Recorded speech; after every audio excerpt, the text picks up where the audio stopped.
Bismillahirrahmanirrahim. Assalamualaikum warahmatullahi wabarakatuh. Pemirsa, sahabat, obrolan hikmah Ramadan TVRI Sulawesi Selatan dimanapun kita berada. Bagaimana kabar hari ini? Sehat-sehat Jaki? Alhamdulillah. Bagaimana puasa tak? Lancar Ji? Alhamdulillah. Alhamdulillah. Alhamdulillahi rabbil alamin. Iyahu na'budu wa iyahu nasta'in. Asyhadu an la ilaha illallah wa asyhadu anna Muhammadan abduhu wa rasuluh. Allahumma salli ala sayyidina Muhammad wa ala alihi wa ashabihi ajma'in, amma ba'd. Bersyukur kepada Allah Subhanahu wa taala dengan mengucapkan alhamdulillahi rabbil alamin, dan bersalawat kepada baginda Rasulullah sallallahu alaihi wasallam dengan mengucapkan Allahumma salli ala sayyidina Muhammad wa ala ali sayyidina Muhammad. Sahabat, obrolan hikmah Ramadan TVRI dimanapun kita berada. Di akhir bulan suci Ramadan ini, saya ingin bertanya kepada kita semua. Jika ada suatu pintu gudang di mana isinya itu emas, perhiasan, ini pintu memiliki 30 kunci. Saya tanya kita semua, apakah ketika kita ingin buka ini kunci gudang ini yang berisi emas, apakah kita coba semua ini 30 kunci atau cuma satu saja yang kita coba? Pasti kebanyakan orang ingin mencoba semua kunci agar bisa membuka pintu ini untuk mendapatkan emas ini. Tapi di bulan suci Ramadan ini, sahabat sekalian, kenapa kita tidak manfaatkan bulan ini seperti dengan ketika kita membuka pintu ini yang berisi emas, di mana 30 kuncinya hampir dicoba semua. Kenapa di bulan Ramadan ini kita tidak memanfaatkan setiap hari dari awal bulan suci Ramadan sampai di hari ke-30 ini, kita manfaatkan setiap malamnya untuk mencari keberkahan dan ampunan dari Allah Subhanahu wa taala. Nah, di mana di momentum di akhir-akhir bulan Ramadan ini ada beberapa amalan yang dianjurkan oleh Rasulullah sallallahu alaihi wasallam. Salah satunya adalah kita senantiasa berdoa dan meminta ampun kepada Allah Subhanahu wa taala.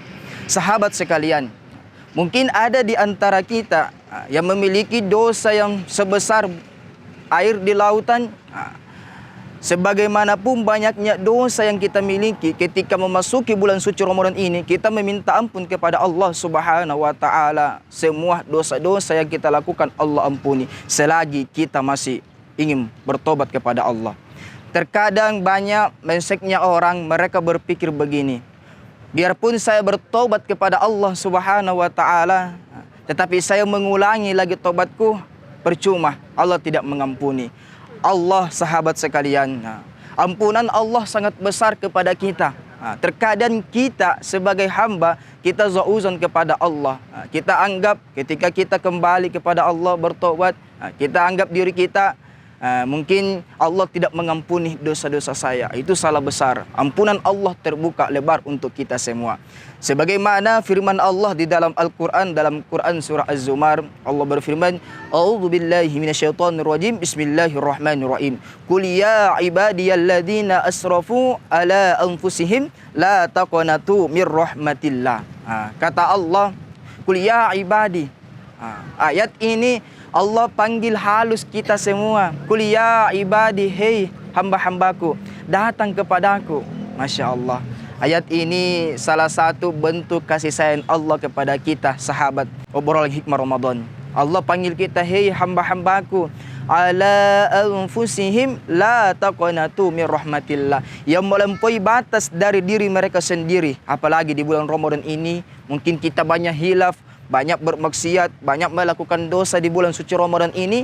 Allah panggil kita, hei ya ibadi, hamba-hambaku, datang kepadaku. Allah suruh kita untuk datang kepadanya. Kata Allah, innahu la yaghfiru dzunuba jami'an. Sesungguhnya ampunan Allah itu sangat besar. Di mana sahabat sekalian, di bulan suci Ramadan ini momentum kita membersihkan, mensucikan diri kita ini dari dosa-dosa yang pernah kita lakukan. Ibarat di bulan suci Ramadan ini, tubuh kita ini ibaratkan besi yang kotor, besi yang panas, besi yang berkarat. Nah, di mana tubuh ini ingin dibersihkan dari besi yang kotor itu dari dosa-dosa kita, baik dosa dalam diri kita, hati kita yang suka berprasangka buruk kepada orang lain, semuanya Allah ampuni. Mari di bulan Ramadan ini momentum kita senantiasa berdoa kepada Allah Subhanahu wa taala sebagaimana doa yang diijazahkan oleh Rasulullah kepada Aisyah. Sebagaimana doanya, Allahumma innaka afuun karim tuhibbul afwa fa'fu anna ya karim. Ini dibaca dalam satu hari paling sedikit satu kali. Itu doa yang dijazahkan ke Rasulullah kepada Aisyah radhiyallahu anha. Pemirsa, sahabat yang dirahmati oleh Allah Subhanahu wa taala.